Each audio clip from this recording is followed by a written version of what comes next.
Your relationship with God is absolutely affected by the fearful avoidant attachment style, and healing this attachment style will not only give you just beautiful relationships that you can actually enjoy and allow love in, but it could also give you this extra dimension in your life of having a God that is truly unconditionally loving.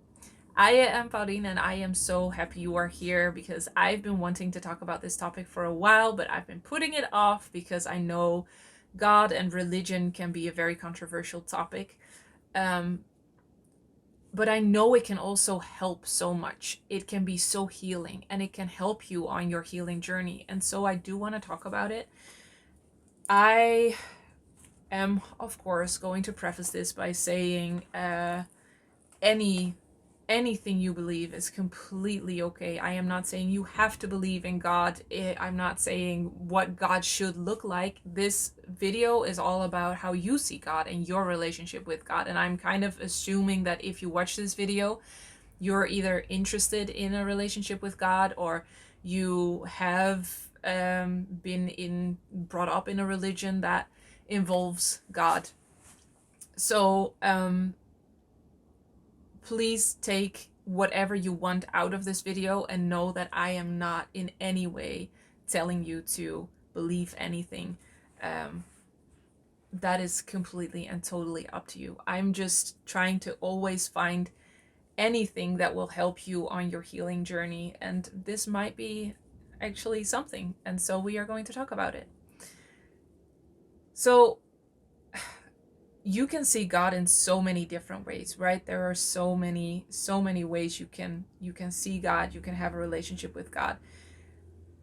The more you see God as a father figure, the more that relationship that you have with your father will influence how you have a relationship with God and how you see God. Does that make sense? So as a fearful avoidant, you probably possibly have a fearful avoidant parent. And if that was your father and you see God as a father figure, it is super duper logical that your fearful avoidant attachment style is going to influence your relationship with God.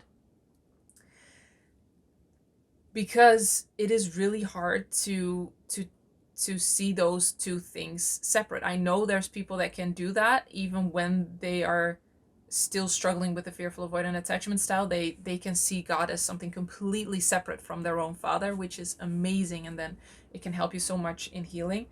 But it's also very logical that when you have a difficult relationship with your father, or he was a fearful avoidant, that your relationship with God is kind of difficult also, in the same sense, with the same patterns and the same feelings. So one of the ways that you could notice that is that you have a hard time trusting God. As a fearful avoidant, you may notice that you have a hard time trusting people in general. A lot of fearful avoidants have betrayal trauma, just have a really hard time trusting, and that makes sense. And if you see God as a father figure, it then also makes sense that it's hard to trust that they are going to be there. A fearful avoidant parent is not going to be there for you consistently and lovingly. And so it is hard to believe that anyone or anything could be there for you consistently and lovingly. And so what you might notice yourself doing is that you keep coming back to wanting to do it all yourself and wanting control, and having such a hard time really allowing God to work miracles in your life in whatever way you want that or believe that. So you keep trying to do that yourself. That may go together with anxiety because it just feels overwhelming, and you want to trust God, but every time you feel like you want to kind of surrender or trust God more, you end up just going back to doing it yourself and wanting control. So that makes sense, right? If you haven't had that consistent example it makes sense that that is hard for you. So that is one way that this can influence your relationship with God. Then also what I notice a lot in the people that have been brought up in a certain religion, that go through my programs, is that they even when they have this image of God, or they believe that God is unconditionally loving, they also are scared that God is playing mean games.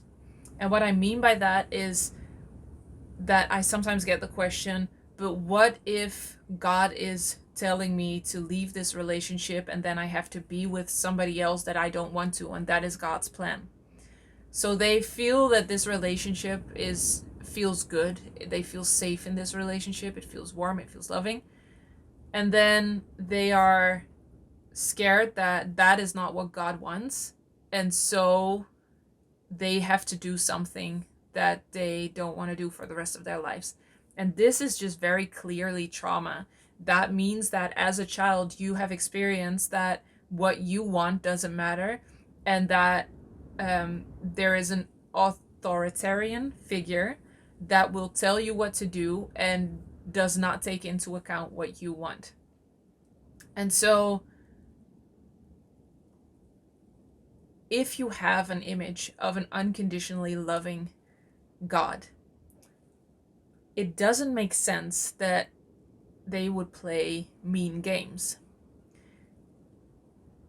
If you believe God is unconditionally loving, then what they want, what God's plan is for you, if you believe in that, what God's plan is for you is what feels so good for you.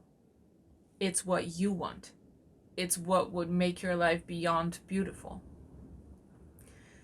An unconditionally loving God will never play these games, because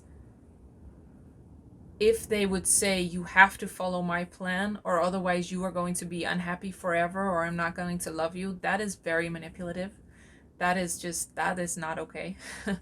And that is not unconditionally loving.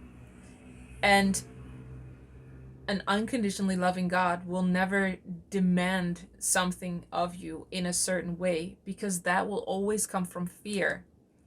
An unconditionally loving God will not try to control you. So they will definitely want what you want, and the other way around. Their plan for you is the plan that feels the absolute best, if that makes sense.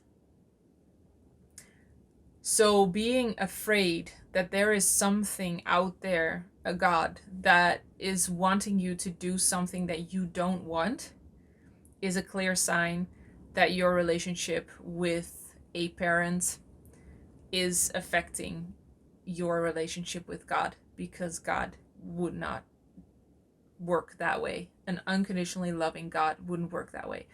I keep saying that because I know that there are different images of God. There are so many different denominations of the church, and I know there are some denominations, I don't know if that's the right word, that paint God as a very judgmental and harsh God.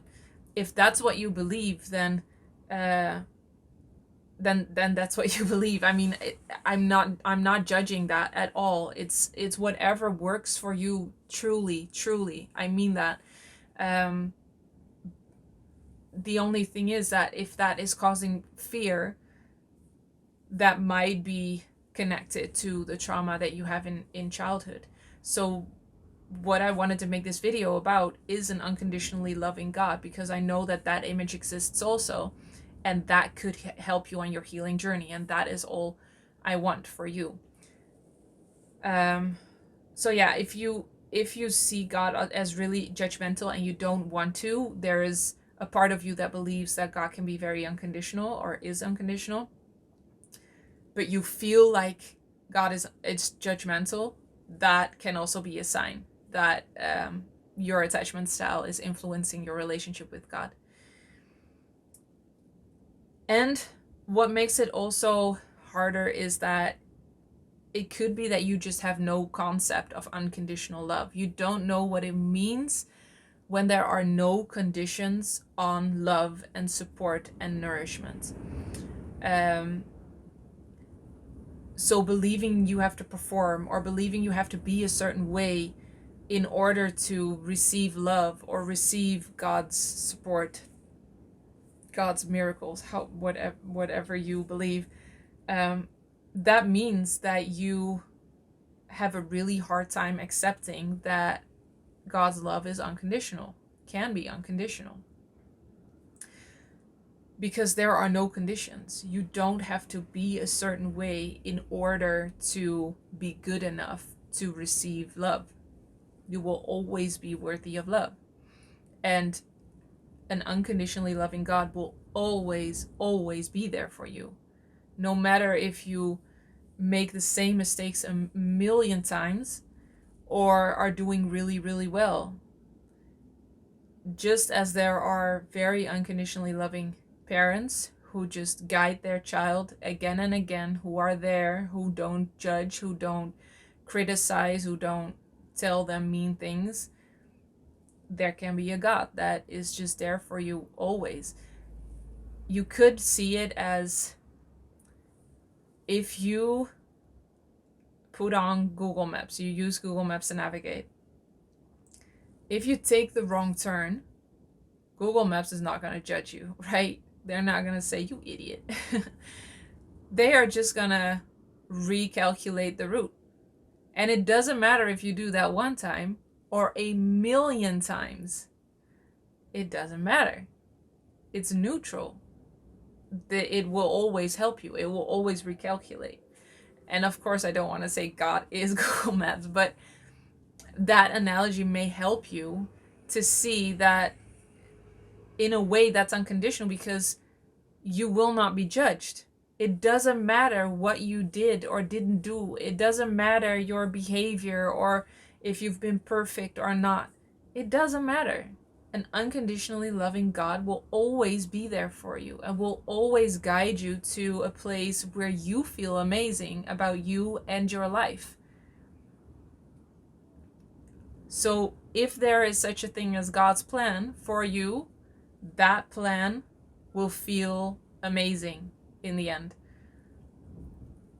If there is such a thing as an unconditionally loving God, then what you want matters. It matters. What you want and need matters.